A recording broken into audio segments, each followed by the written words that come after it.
Bismillahirrahmanirrahim. Assalamualaikum warahmatullahi wabarakatuh.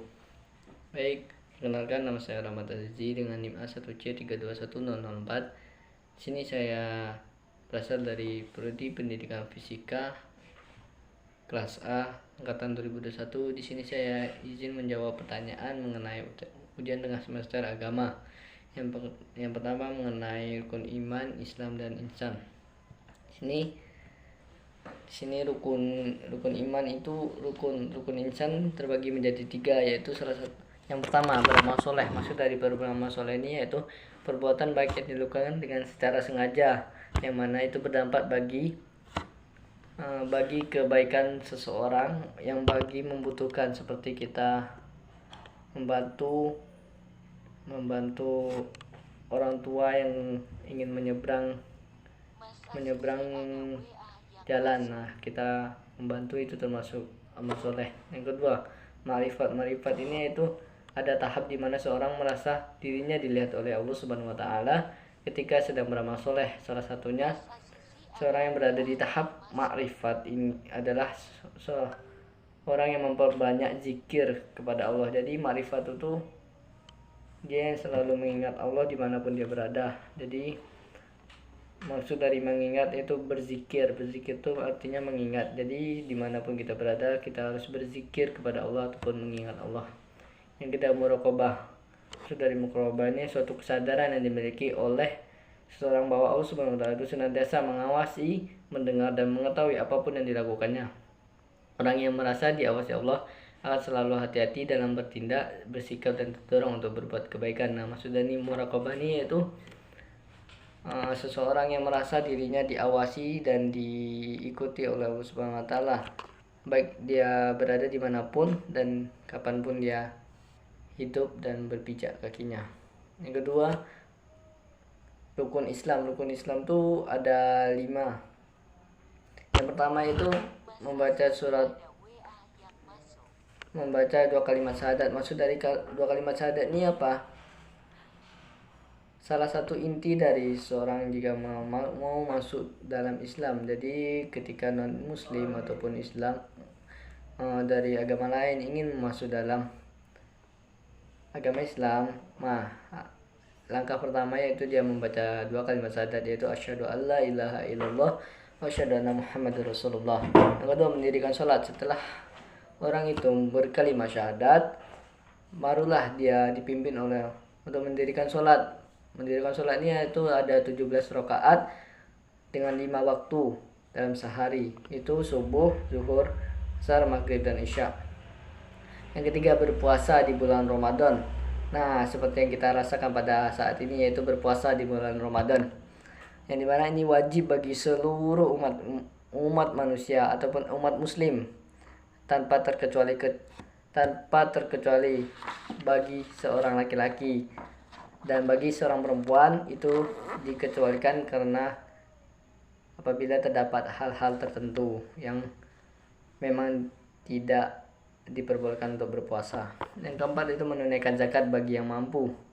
Nah, menunaikan zakat bagi yang mampu ini maksudnya seseorang yang mempunyai harta yang berlimpah ataupun rezeki yang banyak, diwajibkan atasnya untuk berzakat bagi seseorang yang tidak mampu.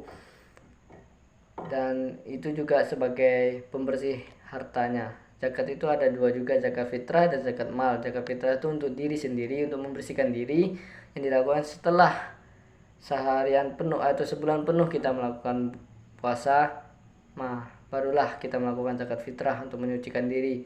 Yang kedua itu zakat mal. Zakat mal itu artinya zakat yang dilakukan untuk harta, untuk membersihkan harta. Nah, membersihkan harta untuk apabila kita terdapat dalam harta kita tuh terdapat yang tidak baik ataupun yang tidak ada manfaatnya bagi harta kita. Yang kelima, yang terakhir, yaitu pergi haji bagi yang mampu. Ini juga termasuk bagi yang mampu. Jika kita mempunyai harta ataupun mempunyai kelebihan maupun punya rezeki yang banyak, nah dianjurkan untuk berkunjung ke rumah Allah atau ke Makkah, yang dimana sebaik-baiknya tempat itu Makkah. Yaitu yang ketiga, rukun iman. Rukun iman ini ada 6. Yang pertama, iman kepada Allah sebagai Tuhan yang Maha Esa dan Tuhan yang kita sembah. Seorang muslim, seorang mukmin, seorang muslim itu wajib beriman kepada Allahnya. Yang kedua, iman kepada malaikat. Nah, iman kepada malaikat ini yang wajib kita imani. Itu ada 10, tapi yang kita ketahui itu 10, tapi malaikat ini terdiri beberapa ribu malaikat yang ada di dunia ini. Yang kedua, iman kepada kitab. Iman kepada kitab Allah ini ada 3, ada 4, tetapi hanya satu yang kita imani, yaitu Al-Quran. Yang keempat itu iman kepada Nabi dan Rasul.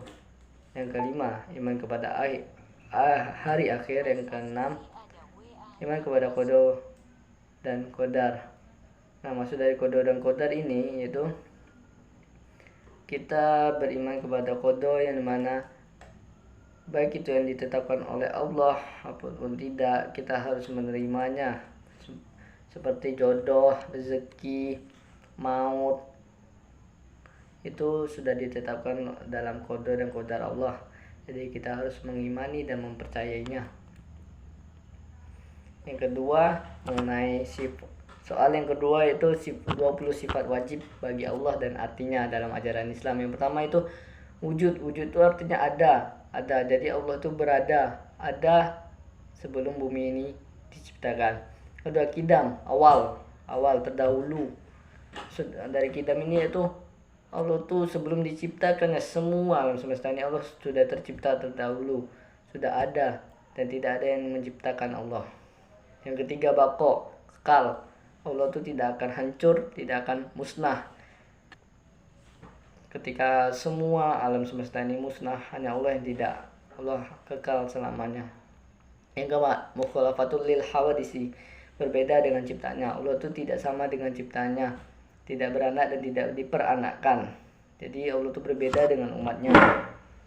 Yang kelima, qiyamuhu binafsihi. Maksudnya qiyamuhu binafsihi ini yaitu dapat berdiri sendiri, tidak bergantung pada siapapun. Allah itu dapat berdiri di arsy-Nya tanpa dibantuin oleh umatnya.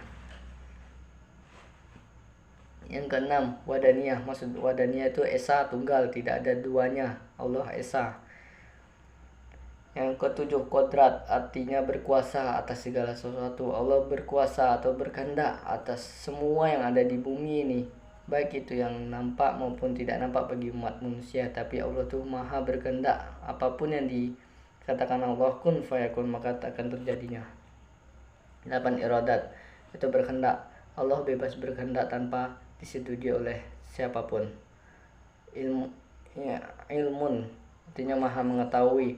Yang ke-10, hayat, maha hidup. Yang ke-11, sama, artinya mendengar. Yang ke-12, basor, melihat. Allah itu melihat, maha melihat dimanapun kita berada. Allah itu maha melihat, baik pun di lubang semut maupun di lubang gajah, Allah akan melihat. Yang ke-13, kalam itu berfirman. Yang ke-4, qadiron, berkuasa. Yang ke-15, muridan, itu berkehendak. Yang ke-16, aliman, mengetahui. Ke-7, hayan itu hidup. 18, sami'an, mendengar. 19, basiran, melihat. 20, mutakaliman, itu berkata atau berfirman. Yang selanjutnya yaitu 20 sifat mustahil bagi Allah. Yang pertama yaitu Adam, artinya tiada. Yang kedua, hudud, baru, fana, binasa, mumat salulil hawadisi, artinya menyerupai makhluknya. Qiyamul bighairi, yaitu berdiri dengan yang lain. Ta'addud, lebih dari satu. Ajzun, lemah. 8, karohah, artinya terpaksa. Jahlun, bodoh. Mautun, mati. Samamun, tuli. Umyun, buta. Bukmun, bisu. Kaunuhu, ajizan, zat yang lemah. Kaunuhun, karihan, zat yang terpaksa. Kaunuhun, jahilan, zat yang bodoh. Kaunuhun, mayitan, zat yang mati. Kaunuhun, asama, zat yang tuli kaunuhun ama, zat yang buta kaunuhun abkama, artinya zat yang bisu. Yang ketiga yaitu mengenai bacaan sholat mayit. Kita bacaan sholat mayit yang pertama niat sholli sunnatan. Ini bacaan mayit untuk umum, yang laki-laki, mayit laki-laki umum. Sholli sunnatan, sholli ala hadzal mayyiti arba'a takbiratul fardul kifayati adaan ma'muman lillahi ta'ala. Allahu akbar. Bismillahirrahmanirrahim. Alhamdulillahi rabbil alamin. Ar-rahmanir rahim. Maliki yaumiddin. Iyyaka na'budu wa iyyaka nasta'in. Ihdinas siratal mustaqim. Siratal ladzina an'amta 'alaihim ghairil maghdubi 'alaihim waladdallin. Amin. Takbir kedua, Allahu akbar. Bismillahirrahmanirrahim. Allahumma sholli ala sayyidina Muhammad wa ala ali sayyidina Muhammad kama shallaita ala sayyidina Ibrahim wa ala ali sayyidina Ibrahim wa barik ala sayyidina Muhammad wa ala ali sayyidina Muhammad kama barakta ala sayyidina Ibrahim wa ala sayyidina Ibrahim fil alamin innaka Hamidum Majid. Allahu akbar.